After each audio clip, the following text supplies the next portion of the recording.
Saudara-saudari, marilah kita mendengarkan renungan dengan judul Kemuliaan Anak Manusia yang berdasarkan pada Injil Matius bab 25 ayat 31. Yesus bersabda, "Apabila Anak Manusia datang dalam kemuliaannya dan semua malaikat bersama-sama dengan Dia, maka Ia akan bersemayam di atas tahta kemuliaannya." Dalam nama Bapa dan Putra dan Roh Kudus. Amin.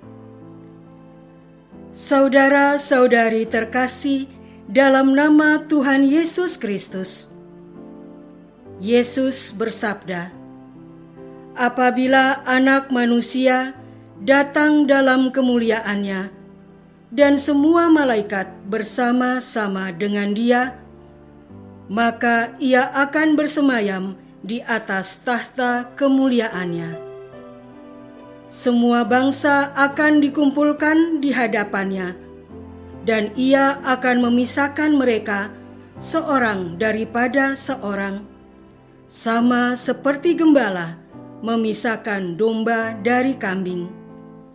Dan Ia akan menempatkan domba-domba di sebelah kanannya dan kambing-kambing di sebelah kirinya. Dan Raja itu akan berkata kepada mereka yang di sebelah kanannya, 'Mari, hai kamu yang diberkati oleh Bapa-Ku, terimalah kerajaan yang telah disediakan bagimu sejak dunia dijadikan.'" Saudara-saudara terkasih, Hari Raya Kristus Raja Semesta Alam merupakan sebuah perayaan sebelum masa Advent.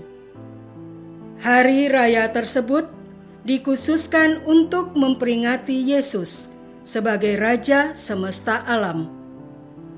Kerajaan Yesus bukanlah kerajaan yang memiliki batas teritori atau regional seperti raja-raja di masa lalu. Kerajaan Yesus mencakup seluruh alam semesta. Yesus dikatakan sebagai Raja melalui beberapa pengakuan yang terdapat dalam Injil Yohanes dan nubuat orang-orang Majus dari timur. Pengakuan dari Injil Yohanes dilakukan oleh Pilatus ketika Yesus bertemu dengannya secara personal. Pilatus bertanya kepada Yesus, "Apakah benar engkau adalah raja orang Yahudi?" Jawab Yesus, "Begitulah mereka mengatakannya." Selain itu, pada salib Yesus tertera tulisan Indri, "Yesu Nazaramus Rex Ludairum," yang artinya Yesus Raja orang Nazaret, Raja orang Yahudi. Tulisan atau simbol tersebut menjadi sebuah pengakuan yang diberikan Yesus bahwa benarlah Yesus adalah seorang raja. Orang Majus dari timur adalah orang-orang terpelajar yang menerima kabar tentang kelahiran seorang raja. Mereka bergegas menghampiri raja baru tersebut dengan membawa persembahan, yaitu emas, kemenyan, dan mur. Kelahiran Yesus di sebuah kandang di kota kecil bersama alam semesta menjadi bukti kuat bahwa Yesus adalah Raja alam semesta. Yesus meraja bukan hanya di salah satu bagian bumi saja, tetapi di seluruh alam semesta. Kerajaannya tidak memiliki batas-batas dan tidak ada yang menggantikannya. Saudara-saudara terkasih, di dalam sejarah manusia, ada beberapa orang menjadi raja. Kekuasaannya luas, hampir meliputi seluruh dunia. Genghis Khan dan Kubilai Khan, penguasa Mongolia yang menguasai Asia Timur dan Tenggara.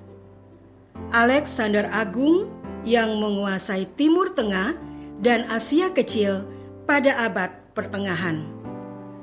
Para kaisar Romawi yang menguasai wilayah di seputar Laut Mediterania. Para Firaun Mesir kuno yang menguasai wilayah Afrika Utara. Pada waktu mereka berkuasa, dunia di dalam genggaman tangan mereka. Apapun yang mereka kehendaki akan terlaksana dengan segera. Tentara mereka sangat ditakuti oleh rakyat sendiri maupun dari kerajaan lain karena bisa sangat kejam. Kekayaannya sangat berlimpah. Namun sejarah mencatat bahwa pada raja tersebut pada akhirnya menjadi lemah karena umur, kesehatan, dan munculnya raja-raja baru dan kekuatan yang lebih hebat. Sepanjang apapun waktu seorang raja dunia berkuasa, akan tiba waktunya kekuasaannya itu berhenti. Bahkan kerajaannya hilang. Kekuasaan raja-raja dunia sangat terbatas dan bisa dicatat dalam sejarah umat manusia. Saudara-saudara terkasih, membandingkan Yesus Raja Semesta dengan raja-raja dalam sejarah manusia tidaklah tepat. Tetapi dengan mempelajari raja-raja dunia tersebut, kita akan dapat memahami betapa kekuasaan Yesus melampaui semuanya itu. Kerajaan Yesus tidak hanya melingkupi sebuah wilayah geografis di dunia ini, tetapi mencakup seluruh alam semesta, yang ilmu pengetahuan modern pun tidak akan mampu memetakannya. Kerajaan Yesus tidak memerlukan suatu tahta dan istana dunia, karena tahta Yesus ada di surga. Kerajaan Yesus tidak memerlukan prajurit-prajurit dengan senjata-senjata yang bisa membunuh. Para malaikat selalu siap berada di kiri kanan Yesus. Kerajaan Yesus tidak memiliki harta benda di istananya, karena seluruh alam semesta itulah milik Yesus. Kerajaan Yesus tidak memiliki raja pendahulu atau raja yang akan meneruskan, karena Yesuslah meraja sekarang dan selama-lamanya. Memuja seorang raja atau penguasa dunia sungguhlah suatu kebodohan, karena kekuasaan raja itu akan lenyap ditiup waktu dan ditelan zaman. Hanya Yesuslah Raja yang bisa menjamin kehidupan kita di dunia ini maupun di dunia setelah kita meninggal. Sebelum dunia dijadikan dan jika dunia akan musnah, Yesus akan tetap bertahta di dalam kerajaannya. Apakah kita begitu menghormati raja dan penguasa dunia? Apakah kita sudah mentahtakan Yesus di dalam hati kita? Marilah kita berdoa. Ya Yesus, kami begitu silau dengan kekuasaan dunia yang kami kejar sepanjang hidup kami agar kami dihormati.